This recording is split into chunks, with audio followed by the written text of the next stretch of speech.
আসসালামু আলাইকুম ভিউয়ার্স, কাজী কৃষি খামার থেকে আপনাদের স্বাগতম। দেখতেছেন টুপি মাথায় দিয়ে ক্যাপ মাথায় দিয়ে রওনা হলাম। আজকে যাইতেছি গাজীপুরের বিখ্যাত হাট চুপাইট গরুর হাট। যেই হাট গাজীপুরের বিখ্যাত গরুর হাট, এটা গরুর রওনা 400, ছাগলের রওনা 200 টাকা। আমি আজকে সকাল সকাল রওনা হয়ে গেলাম, কারণ বড় বড় 4টা গরু 2 ভ্যানে নিয়ে যদি গাড়ি অনেক ভিড় হয়ে যায় তাই সম্ভব কষ্ট হয়ে যাবে, তাই সকাল সকাল রওনা হলাম গাজীপুর বিখ্যাত চুপাইট হাটে। যাওয়ার পর দেখলাম আসলে হাট ফাঁকাই। আরামসে সুন্দর করে গরুগুলো সাইড করে 2 সাইডে বেঁধে দিলাম। আসলে গরু কেনাটা আসলে খুব সোজা, খালি টাকা দিলেই কেনা যায়, কিন্তু বিক্রি করাটা আসলে টাফ। 4টা গরু বেচতে আমার সারাদিন লাগছিল। সারাদিন পরে 4টা গরু আমি বেচতে পারছি, যাক শুকরিয়া আলহামদুলিল্লাহ। কিন্তু আলহামদুলিল্লাহ বললাম, অনেক লাভ করছি এই জন্য না, যে বেচতে পারছি এই জন্য আলহামদুলিল্লাহ বললাম। কারণ গরু যদি বলি লাভ বলতে, আমি একটা গরুতে লাভ পাইছি, আর 3টা গরুতে আমার 5-10 হাজার লস হয়ে গেছে। তারপরও বিক্রি করছি, নিয়ে গেছি হাট থেকে, আনাও একটা টাফ বিষয়। একটা গরু হাট থেকে ফেরত আনা, এটা 3 দিন খাইবে না, আবার নিয়ে যাওয়া আসলে অনেক কষ্টের বিষয়। তাই কম বেশি ভাবে ছেড়ে দিছি।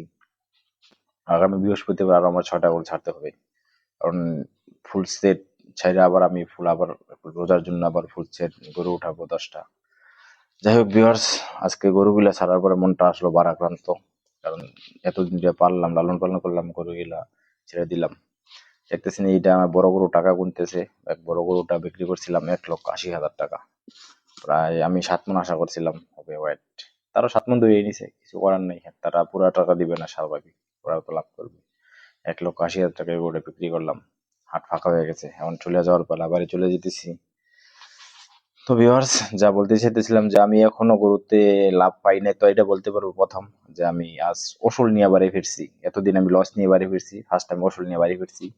তারপর দেখছেন ফ্রেশ হয়ে সিধা আসলাম আমার দোস্তের দোকান, শাকিল দোস্তের দোকানে, যা বক্তব্য মার্কেট অবস্থিত। আমার সম্পূর্ণ গরুর খাদ্য মেডিসিন আমার দোস্তে আমার 4 মাস বাকি দিছে, এই জন্য দোস্তের অসংখ্য ধন্যবাদ। দোস্তের মুখে হাসি দেখেন, খুব সুন্দর হাসতেছে।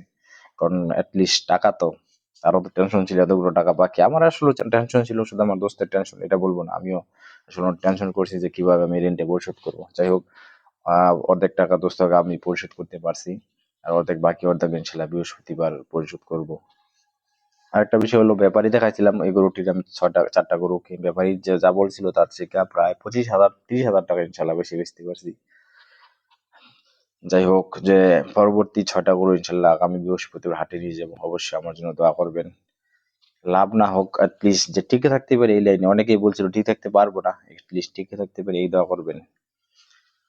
সাথে থাকবেন, মাঝে মাঝে ভিডিও দেখবেন, ভালো লাগবে। ভিডিও করার উৎসাহ পাবো, অবশ্যই সাথে থাকবেন। আসসালামু আলাইকুম।